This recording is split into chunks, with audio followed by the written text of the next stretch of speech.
Ever tried making videos like Peter McKinnon, Austin Paul, or Daniel Schiffer, but you don't have the probe lens, or the slider, or the fancy gimbal that he uses? Well, me either. I've run into so many problems trying to create videos all on my own, alone. So I usually end up just either doing a handheld shot or just use my tripod, like I am doing right now.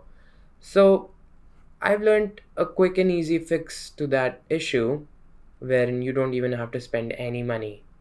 Jump into this video to learn how to make your static, dull looking shots and turn them into cinematic, smooth motion shots. So we start off with a very simple effect, that is the zoom out effect. This is the raw clip, and now the edited version of the same thing. It just adds so much depth to an otherwise very static and dull shot. To begin with, we select the clip that we want to edit, go under Effects Controls. Under Motion, you will find the option to change the scale of the video, and you can select the toggle animation button to add a keyframe, and for that keyframe change the value of the scale to 110, and then moving further in the timeline choose a point that you want and then add a keyframe, scale the video back down to its original scale being 100, and then just in these simple steps we have created a very subtle but a very good zoom out effect. Let's play that back, and now that feels like it has been done on a slider. So this was a very basic iteration of the same thing, of this scaling effect.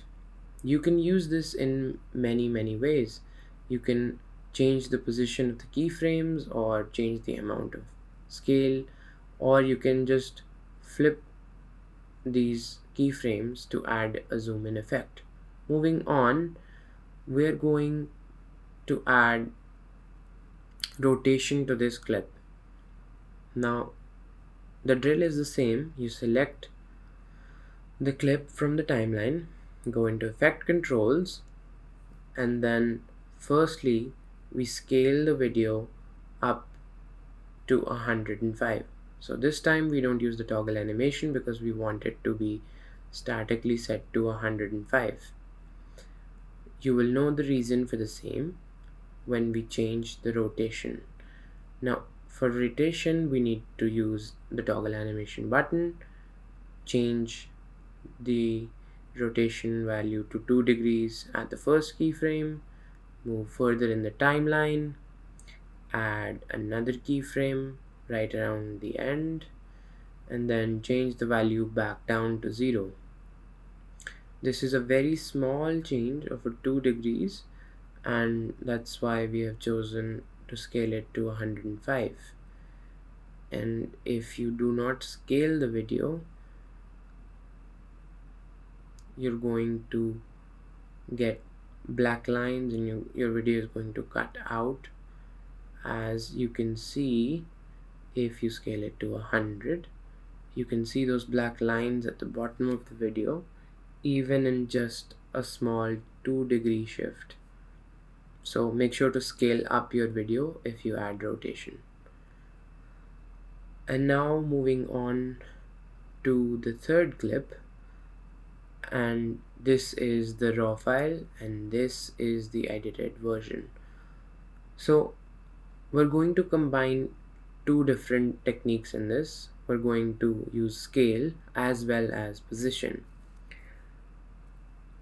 We do the same things. We select the clip, go in Effect Controls, use toggle animation on the scale, change the value of scale to 120 for the first keyframe, move to nearly the end of the clip, add a keyframe, change the value back down to 100, and then move the keyframe to the very end.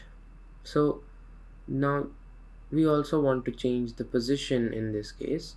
So again, I'm going to click on toggle animation, create a keyframe, change the position, change this value to this, and move to the end, and bring the value back down to 540, or basically to any position that you like in that frame. And since we have zoomed in quite a lot, we can play with it. So as you can see, that just creates an extra layer onto your shot. It just adds that level of depth. So those are some of the ways that I turn my boring looking shots into cinematic videos, if you will.